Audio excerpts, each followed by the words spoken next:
following morning, I was diagnosed with an incurable cancer of the central nervous system called neuroblastoma stage 4.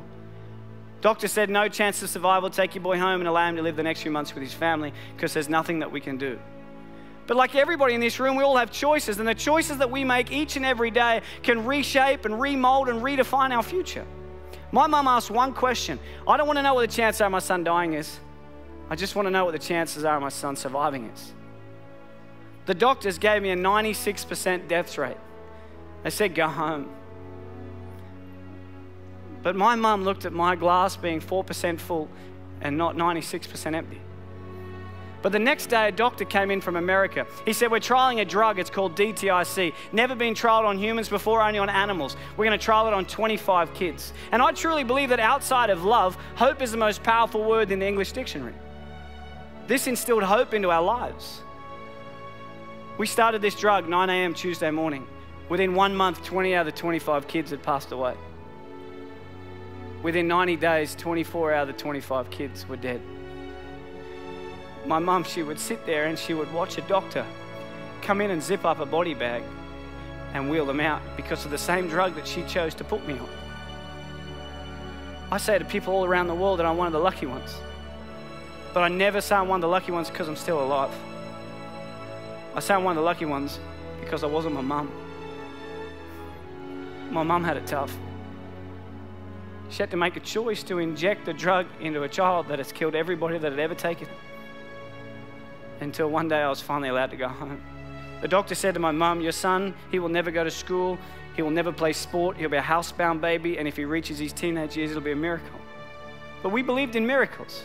And my mum wanted my dreams to come true. When I was lying in hospital, and my mum bought me a Velcro glove and a Velcro ball, and she'd sit down to the end of the bed and she'd lob the ball to me, I'd catch it and I'd throw it back till she gets further and further away until eventually I said to her, I have a dream, and that dream is to one day play baseball in America. And people laughed at me. Nobody in your life will tell you what you can do. They'll only ever tell you what you can't do. My dream was to play baseball in America, and I wanted to do everything in my power to make sure that happened. And there was a lot of hiccups along the way. I had my first heart attack when I was 12. I had glandular fever, I had bacterial meningitis. But people kept telling me I wouldn't do it.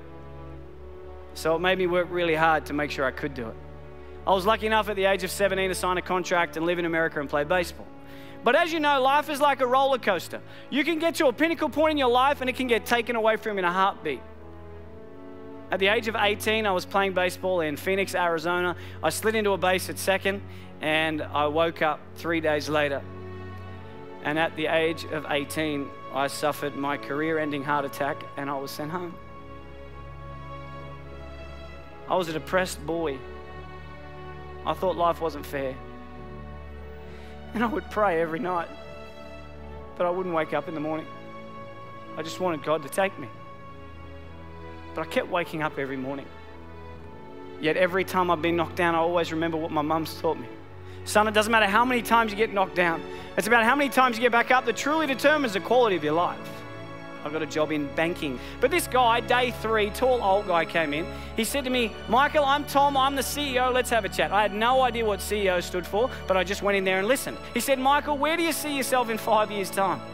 I had no idea where I was going to be in 5 years' time, but my mum, she always taught me, son, shoot for the moon, and if you miss, you'll end up in the stars. So I said to him, Tom, in 5 years' time, I'm going to take your job. He hated me. Don't ever say that to your boss, okay? They do not like you when you say that. But within 12 months, I was the youngest bank manager in Australia.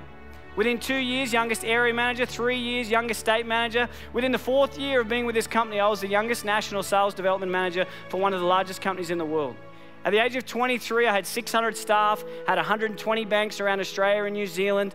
I made lots of money. I lived in $1 million house, had a $100,000 sports car, wore the Armani suits and the Rolex, and I reported directly to my mate Tom. On June 16 last year, I was lucky enough to put a pink ribbon on a door to a brand new home. And I got a chance to buy my mum a brand new house. To be able to give back to someone that has sacrificed so much for me is without a doubt the greatest gift. It puts a smile on my face knowing that I've been able to help her. And when I was 7, I heard through the curtains the doctor say to my mum, He will never go to sport. He will never play baseball. He will never, ever go to school. And if he reaches his teenage years, it'll be a miracle. And my mum, she walked out, and I said to her as if I didn't hear, what did the doctor say?